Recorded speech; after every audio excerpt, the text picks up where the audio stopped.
Alrighty, so I lost the connection here between my selector and the transfer case when I was pulling some bushes in my other video. So in the other video you could see that I thought all I had to do is put in the bushing. Well, that was damn near impossible from out of the truck. So what we did is we pulled the selector arm out here.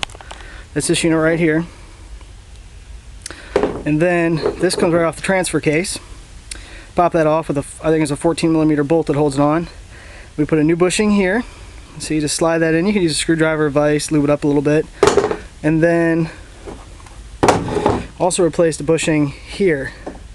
Put that in, this shift linkage. So this would be your driver's side. This comes down, hooks into that, and then that bolts onto your this is a 231 transfer case in a 2000 Dakota, and that allows you to select four-wheel, high, low, neutral, two-wheel drive, etc. Anyways, I'm just going to show you how to do it real quick. It's not hard, but it is a little time consuming.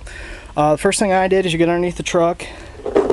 Like I said, you'll find the transfer case, you'll bolt this. Now you'll see that mine says what, 779 on there. That actually faces the passenger side when it goes back on. So you have to make sure you put it on the right way, the way this is angled here. So like I said, that's I think it's a 14 or 15mm bolt. Pop that off. You might need to lube it up. Mine are pretty rusty. Anyways, these parts are already disconnected. My bushings had deteriorated over the years.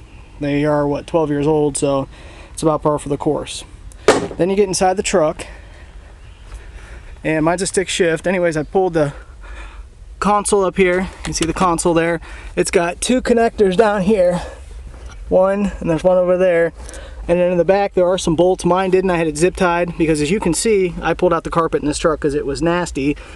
So I don't have carpet in the truck. Anyways, transfer case selector goes down in here, that plastic piece. There are 5.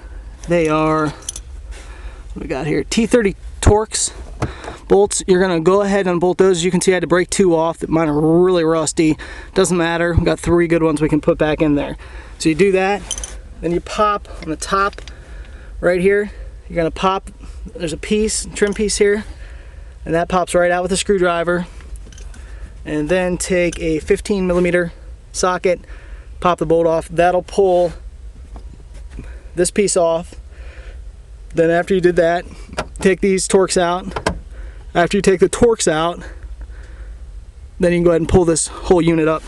So to reinstall, what I'm going to do is do the reverse. I'm going to drop the whole shifter assembly down in here, bolt it in, put it all together, go back underneath, hook up. I already had the one bushing hooked up, hook the other one up to the transfer case, put the bolt back on to the transfer case, test it out, and we should be all good. Also, I'm going to show you on top of the transfer case there's a switch, and in another video I'm just going to show how it works. It's pretty basic, but it is what tells you on the dash if you're in four-wheel drive lock or not. Mine went bad, had to replace it. It's a pain in the ass, but it's on top of the transfer case. Like I said, mine's a 231.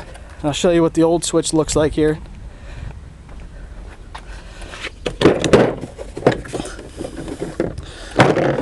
There's the old switch there.